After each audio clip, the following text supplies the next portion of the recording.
আজকে সকালবেলা ফ্রিজ থেকে সবজি বাকেট বার করাতে দেখতে পেলাম অর্ধেক বাঁধাকপি আছে।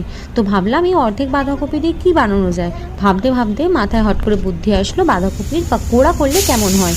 তো প্রথমে কুচি কুচি করে কেটে নিয়ে বাঁধাকপিটা একটু ভাপিয়ে নিয়ে সামান্য পরিমাণ কাঁচা লঙ্কা আর পেঁয়াজ কুচি দিয়ে সাথে নুন, হলুদ, একটুখানি কাশ্মীরি লঙ্কা গুঁড়ো আর সাথে দিয়েছিলাম টাটা সম্পন্ন বেসন আর ব্রাউন অ্যান্ড পলসনের কর্নফ্লাওয়ার দিয়ে ভালো মতন মাখিয়ে নিয়ে দেন তেলটা গরম হলে তেলের মধ্যে ছোট ছোট আকারে ভেজে নিয়েছিলাম এই বাঁধাকপির পকোড়া। খেতে খুব দুর্দান্ত।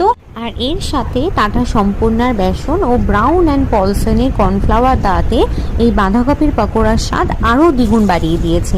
তোমরা অবশ্যই বাড়িতে যখন পকোড়া বানাবে টাটা সম্পন্নার বেসন ইউজ করতে ভুলো না।